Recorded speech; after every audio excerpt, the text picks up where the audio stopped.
Okay, welcome back. We are now at the first choral ode of the play. This is one of the more challenging things about Greek tragedy, okay, um, which is the chorus. It's something that we don't really have in modern plays anymore. For Sophocles, he fixed the number of the chorus at 15. So, what you need to imagine when the chorus comes out is 15 actors, all in the same costume, right? They're all going to be wearing the exact same clothing and mask. So they're basically indistinguishable from each other, all right?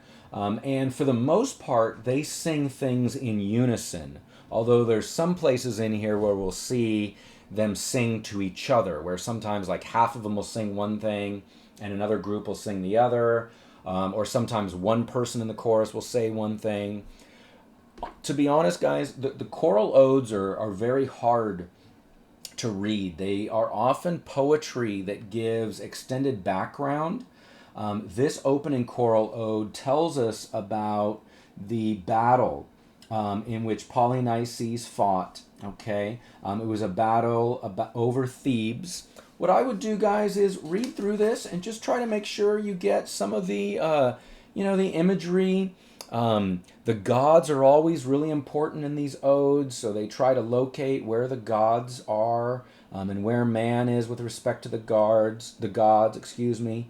But ultimately, this is a song about how two brothers were who born of one father and one mother, right? So they were as close as brothers could be, not half brothers but full brothers. They clashed their spears and both lost, shared a double death.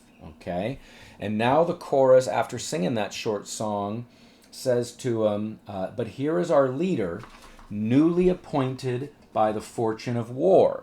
All right. Why does he ask for this talk with his elder citizens? All right. And now Creon the king comes in. So now here's what you have to imagine. You have to imagine that a king has come in, Creon. He likely would be coming in with a retinue of some soldiers or at least a few guards protecting him.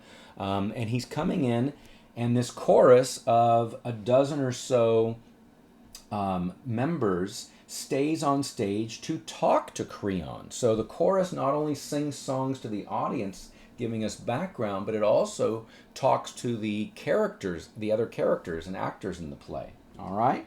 So basically, Creon comes out here and he tries to say that, look, the gods have shaken our city with a heavy storm, and now I've come to set things right. Okay? So we just went through this civil war, folks, but now I'm in charge, and I'm the one who holds all the power since I am their closest relative.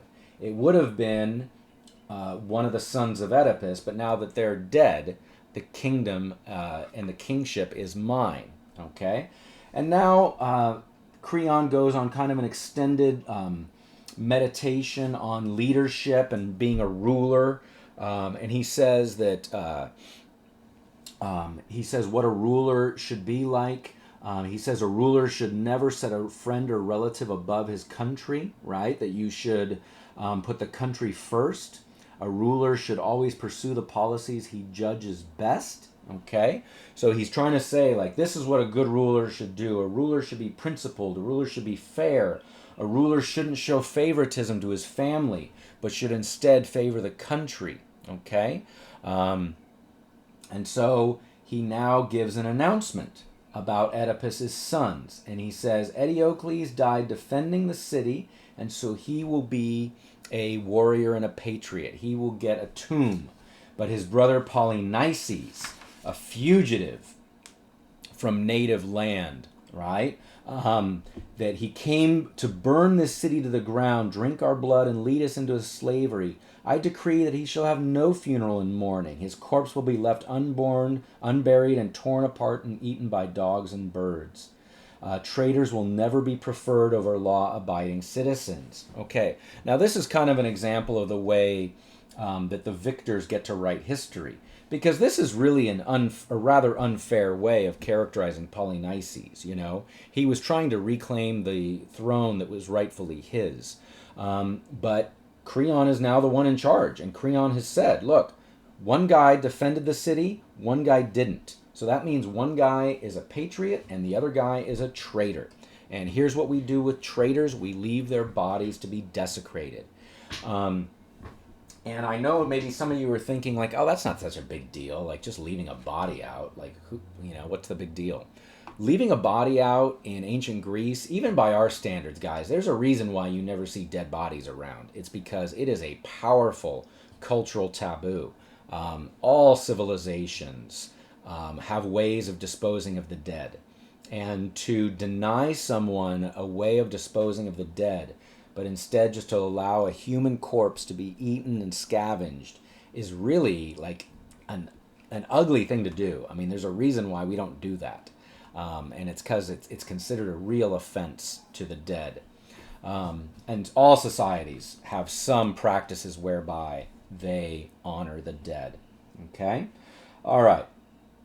So the chorus responds and they say, look, it's your prerogative. You're the one who's allowed to make decrees. You can punish disloyalty if you want, and you can reward loyalty. All right? We know that you have the power over us. You're the king. All right? So we move on here. The chorus and Creon continue to go back and forth. All right? And then I'll pause here because we have a new scene that starts with a guard coming in to talk to Creon in the chorus. Okay? So, of course, what we take from that scene is that it is a confirmation of the decree that Antigone and Ismene initially argued about. All right? And so in arguing about that initially, it's clear that they got the right information, that Creon's decree has now been made official, and it has been made with the penalty, okay, of death, as you see right down here. Death is the penalty if they do, all right? So we now know the dilemma of the play has been set up. The king has so decreed that one brother will be desecrated, another will be honored, and that anyone who tries to bury the desecrated brother will be put to death. And now we know that the sister, one of the sisters of the desecrated brother, has plans to bury her brother. Okay? So that's where we are. All right, let's pause this screencast.